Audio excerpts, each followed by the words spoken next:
a nuestro canal Bendición para todas las naciones. Estamos hablando de la serie Conociendo la Biblia y en esta ocasión estamos hablando del Nuevo Testamento.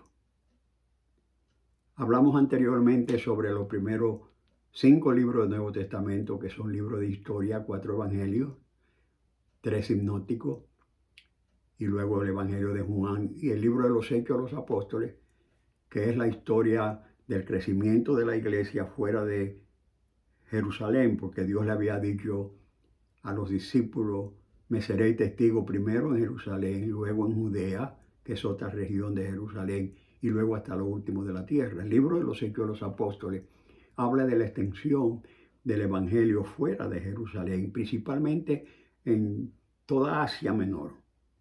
Y el apóstol Pablo y los creyentes extendieron el Evangelio a diferentes lugares.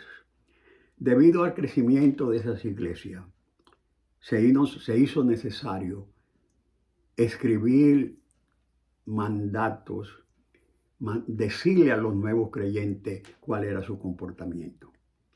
De ahí aparecen lo que le llaman las cartas, las epístolas, que fueron escritas con el propósito de darle crecimiento espiritual a los nuevos creyentes. Cuando una persona cree en el Señor Jesucristo, no es necesario, no es suficiente decir yo creí en el Señor Jesucristo. Se necesita también el crecimiento y se necesita la enseñanza. Y las cartas que aparecen en el Nuevo Testamento, el propósito era fortalecer la vida espiritual de los creyentes. A las cartas también se le llama epístolas. Y hay 21 cartas en total, 13 del apóstol Pablo, y luego aparecen el libro a los Hebreos y 7 aparecen que son cartas universales. Las 13 del apóstol Pablo están dirigidas a iglesias, a personas, porque el apóstol Pablo era un apóstol y la palabra apóstol significa uno que ha sido enviado, uno que ha sido llamado.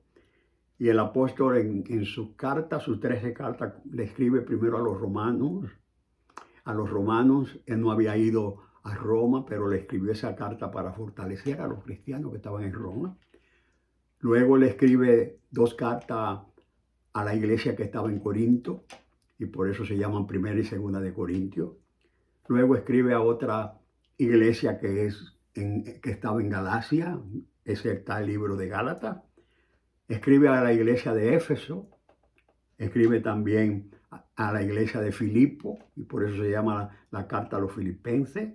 Escribe a los hermanos que estaban en Colosa, y por eso se llama la carta a los colosenses. Le escribe luego a los hermanos de Tesalónica, y por eso Pablo escribe 2 cartas, primera y segunda de Tesalonicenses. Luego le escribe a Timoteo.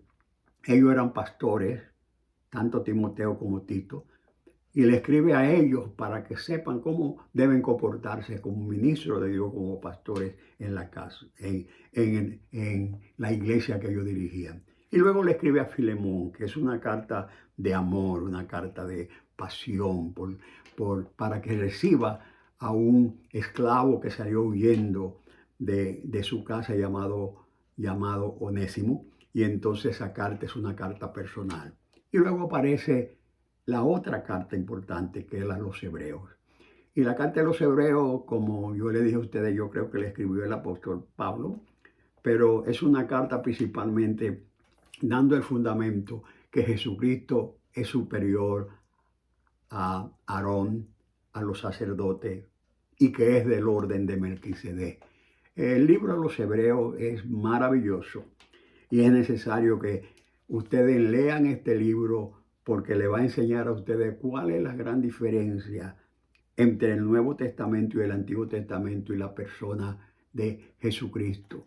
Que Jesucristo es el sumo sacerdote.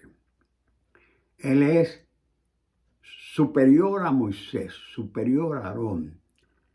Además de ser el Hijo de Dios como hombre, Él es superior, y tiene que leer el libro de los Hebreos. Muchas bendiciones y hasta pronto.